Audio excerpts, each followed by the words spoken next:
Breaking news. The Cleveland Browns offseason just detonated with seismic revelations, and if you're a diehard Browns supporter, you'd better brace yourself, because what's unfolding in OTAs might revolutionize how this franchise charges into the 2025 campaign. Toss aside every preconception you held about this depth chart.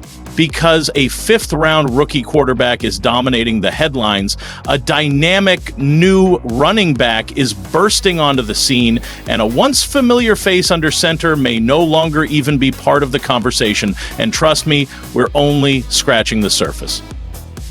I'll unpack every detail, but first, if you've bled brown and orange for 16 plus years, smash that like button.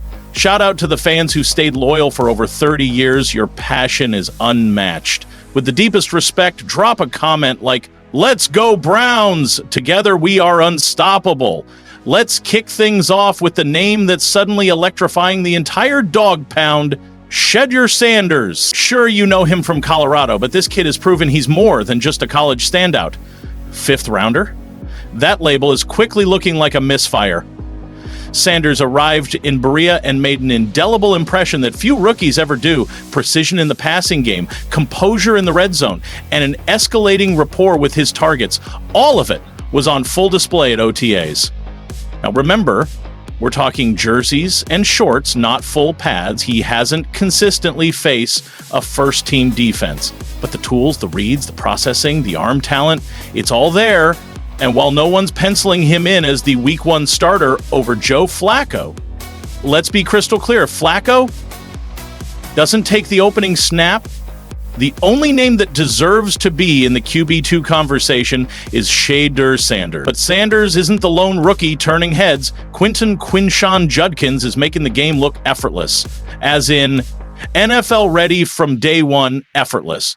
The way he's slicing through the defense, the burst he shows coming out of the backfield, it's textbooks. Sports Illustrated nailed it when they labeled Judkins as a prototypical NFL running back. This isn't about potential, it's about proven readiness. Strength, patience, explosiveness. He's got the complete package. And let's not forget the landscape in Cleveland's running back room. With uncertainty swirling and opportunities wide open, Judkins isn't just knocking on the door, he's about to bulldoze it down. He could be carrying the load for this offense far sooner than expected. Then there's Carson Swessinger, another young up-and-comer stealthily emerging from the shadows. You don't often hear about rookie linebackers commanding the spotlight early, but Swessinger is the exception. His football IQ is off the charts. Jordan Hicks couldn't stop raving about his instincts, his play recognition, his ability to drop back into coverage, his relentless pursuit of the ball. This guy is already being whispered about as a potential defensive signal caller, a future green dot. If you're a Browns fan searching for the next defensive leader, you might want to keep your eyes on No 53. And let's not forget Jerry Jeudy, who's not just cementing himself as a reliable wideout, but emerging as the guy in the receiver core. The chemistry he's building with Joe Flacco, it's real. Locker room camaraderie, daily conversations, on-field synergy, it's all happening. Jeudy is proving he's ready to embrace the WR1 role with Elijah Moore out of the picture, and he's doing it with crisp footwork, sharp routes, and the veteran savvy that can transform this passing game into a legitimate threat, assuming the quarterback play holds up. But for every riser, someone inevitably slides. And the biggest eyebrow raiser, Deontay Hardy, a complete no-show at voluntary OTAs. Now, yes, it's technically voluntary, but when your journeyman who's bounced from the Steelers to the Texans to the Ravens and now the Browns, you can't afford to miss reps, especially not with a new team, a new coaching staff, and a new quarterback room. This was his chance to stake a claim, and instead he's left fans with more questions than answers. Let's be honest, if it doesn't work in Cleveland, where does it work? And then there's the elephant in the room, Deshaun Watson. Harsh? Maybe. But real? Absolutely. Watson was absent from OTAs, and the vibe surrounding his status feels like a slow fade to irrelevance. 2 rookie quarterbacks have been drafted. Flacco was brought in. Kenny Pickett was traded for. The writing's on the wall, and it's in bold font. When you combine his injury history, off-field controversies, and declining performance, The road back to being the guy looks like a tightrope walk. Watson at QB5? That's not just a slide, that's a free fall. And speaking of Kenny Pickett, what exactly is his role in all of this? Is he an insurance policy, trade bait, maybe both? He's stuck in a limbo between starter and backup, but the arrow is definitely pointing down. He's QB2 right now, but with Sanders and Gabrielle flashing promise and Flacco locked in as QB1, Pickett might just be the odd man out. His 2024 tape? Mediocre at best, 1 touchdown, 1 interception, 5 appearances. That doesn't exactly scream franchise quarterback, it whispers back up. And perhaps that's the hidden opportunity here. If Pickett fails to climb the depth chart, maybe he finds new value elsewhere. On the trade block, the Browns could potentially reclaim a draft pick, maybe a 5th or 6th rounder. At this stage, that might be the most strategic outcome for both parties. But let's pump the brakes for a second because there's so much more to unpack. We've just gotten the first wave of seismic shakeups from OTAs, the names you need to monitor, the futures that might already be sealed. But we're only halfway through. The second half is coming, and it's going to plunge even deeper into what all of this means for the 2025 season and how this roster might actually crystallize by week 1. Because when you look closely, these OTAs didn't just offer a sneak peek at who's leading, they gave us clarity on what's likely headed our way. Browns fans, make no mistake. This is a team at a pivotal crossroads. Every position group is being redefined, and the coaching staff isn't pulling any punches. They're handing real reps to the rookies, they're challenging the veterans, and in some cases, they're making it crystal clear the pecking order is no longer built on reputation. It's strictly performance or bust. Let's revisit Shedder Sanders for a moment, because his story is just getting started. If you're the Cleveland Browns and your once prized first-round franchise quarterback is on the brink of irrelevance, then the 5th rounder who's stacking impressive days in OTAs suddenly becomes more than just a developmental project. This isn't merely about how Sanders looked in shorts and shells. This is about how quickly he's processing reads, how decisively he's delivering the ball. The coaching staff isn't oblivious. They see the spark. They see the future. And let's be real, if Sanders carries this momentum into minicamp and preseason, the notion of him leapfrogging Kenny Pickett on the depth chart isn't some hot take, it's inevitable. Now, pivot back to that running back room. Judkins is only the tip of the iceberg. His meteoric rise is putting intense pressure on the rest of the backfield. And here's the kicker. The Browns aren't interested in slow cooking his development. They're prepping him for immediate impact. Imagine what that means. If Nick Chubb's return is delayed or managed cautiously, Judkins could easily inherit the lion's share of first-team reps. That dazzling outside cut for a massive gain, that wasn't luck. That was vision, instincts, and elite burst. These are traits that don't need time to mature. They erupt instantly. And that's exactly what he's doing, showing up every single rep. Let's flip the focus back to defense. We already highlighted Carson Swessinger as a budding star, and here's why you should care. This isn't just a rookie flashing in June. This is a young linebacker already calling out formations, already reading the game like a seasoned pro. He's not hesitating, he's anticipating.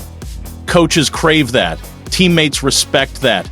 And when you're trying to earn a role in an already stacked linebacker core, that's the kind of intangible that separates the average from the exceptional. Swessinger has it. And it's the kind of presence that could enable the Browns to get more creative with their defensive packages. More speed, more coverage flexibility, more unpredictability to confound opposing offenses. And let's talk about Jerry Jeudy. The headlines might focus on his potential breakout, but let's dig deeper. This is about chemistry. He's connecting with Flacco, sure, but he's also becoming the heartbeat of that wide receiver room. There's no more splitting the WR1 spotlight with Elijah Moore. This is Jeudy's stage now. The connection with Flacco, it's about trust, about seamless communication. Jody is poised to finally fulfill the promise of that first-round pick Denver invested in him, and Cleveland desperately needs him too. Because with a potentially shifting quarterback hierarchy, a reliable WR1 who can consistently create separation and move the chains is invaluable. But let's not sugarcoat the dark cloud. Deshaun Watson. This isn't just bad optics. This is the slow Mad Max unraveling of a career that was once one of the NFL's most electrifying, from legal issues to injuries and now to complete silence at OTAs. It's a staggering fall. And if fans are still clinging to hope, the writing on the wall is getting harder and harder to ignore. The Browns didn't draft 2 quarterbacks and sign Joe Flacco because they believed in Watson's triumphant return. They did it because they're bracing for life without him, plain and simple. His contract might keep him on the payroll, but his name isn't in the long-term blueprint. He's QB5. He's done. That's the cold, hard truth. And Kenny Pickett? His outlook is hardly any rosier. He's trapped between a surging wave of young talent and a seasoned vet who already commands the system. The Browns know it. So, don't be shocked if they explore a trade before the season opener.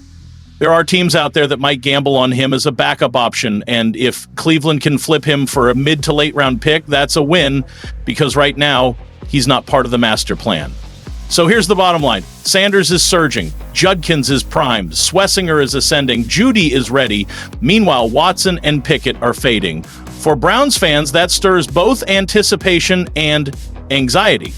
Because this isn't just about talent, it's about the trajectory of your entire franchise. The future is being forged right now in Berea, and the battles we're witnessing in June might determine everything in September. So what's next? Mandatory mini camp. Real reps, real contact, real answers. We'll see who rises, who falls, and who shocks everyone. But Browns fans, this is your moment. Your team is evolving, new faces are breaking through, and the competition is as fierce as it's ever been. Now it's your turn. Drop a comment below. Can Shedger Sanders secure the QB2 spot? Should the Browns cut ties with Watson and Pickett now or hold out until mid-season? Who's your breakout star for 2025? And if you appreciated this deep dive, hit that like button, subscribe to the channel, and activate notifications. This is your one-stop shop for everything Cleveland Browns. We'll be here all season long with inside scoops, fearless predictions, and every must-know update.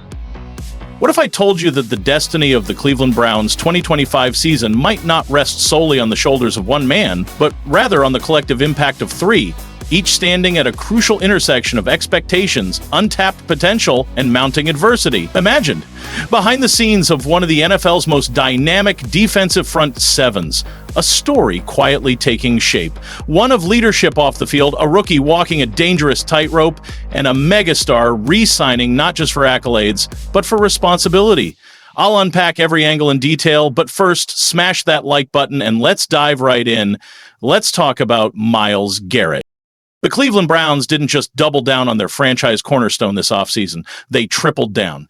They inked Garrett to a staggering $160 million 0-cents contract, instantly crowning him the highest-paid non-quarterback in the entire league. This wasn't just an investment. It was a declaration. The Browns are betting the entire defensive identity on his presence. And with that comes a pressure that's anything but ordinary. The Steelers already feature a dependable tight end core led by Pat Freiermuth, sure hand, consistent, and a reliable possession receiver. So does it really make sense to bring in Pitts, whose skill set overlaps significantly with Freiermuth's? That's where this rumor begins to lose its shine. And let's not forget Pitt's looming contract extension. He's entering the final year of his rookie deal. Any trade would necessitate not only draft capital, but also a hefty new contract. Instead, there's increasing chatter around another name, Jonnu Smith. And this isn't idle gossip. Smith thrived under Arthur Smith in Atlanta, especially in screen-heavy packages where his yards-to-catch prowess turned him into a nightmare for defenders. He's not only more explosive with the ball than Pitts, but also had a far more productive 2023 campaign. Plus, he brings a different dimension to the Steelers' offense compared to Freiermuth, offering a complementary skill set rather than redundant talent. Smith would seamlessly fit the Steelers' vision of deploying heavy 12 or 13 personnel, meaning multiple tight ends on the field at once, a core feature of Arthur Smith's offensive scheme. Right now, Freiermuth is solid and Darnell Washington is a fantastic blocker, but the depth behind them is questionable. Connor Hayward and others simply don't inspire enough confidence to fully commit to this tight end-centric identity. However, adding Smith would also raise a significant financial dilemma. Do the Steelers really want to commit top-tier salaries to two tight ends? Freiermuth already commands a salary north of $12 million, 0 cents annually, and Smith, coming off a Pro Bowl season, is likely seeking around $15 million, 0 cents per year. That's nearly $30 million, 0 cents tied up in a single position group. A precarious financial gamble unless both players are featured prominently. Effectively orchestrated formations and strategic deployments would be indispensable. But beyond just tight ends, the Steelers aren't halting their pursuit of dynamic offensive weapons. There's growing speculation about a blazing fast wide receiver they've been monitoring, Trey Palmer from the Tampa Bay Buccaneers. This 24-year-old speedster, a 6th-round selection out of Nebraska, clocked a legitimate 4.3-second 40-yard dash, cementing his reputation as one of the league's fastest players. Palmer's allure lies in his electrifying speed and his capacity to stretch defenses vertically. Though he's not known for making contested catches and his hands can be inconsistent, his ability to stack defensive backs and torch defenders on deep crossing routes is a tantalizing trait. Surprisingly, he's also an aggressive run blocker, an attribute Arthur Smith highly values. With Tampa Bay drafting 2 new receivers, Palmer's roster spot may be in jeopardy, opening the door for Pittsburgh to potentially secure a bargain.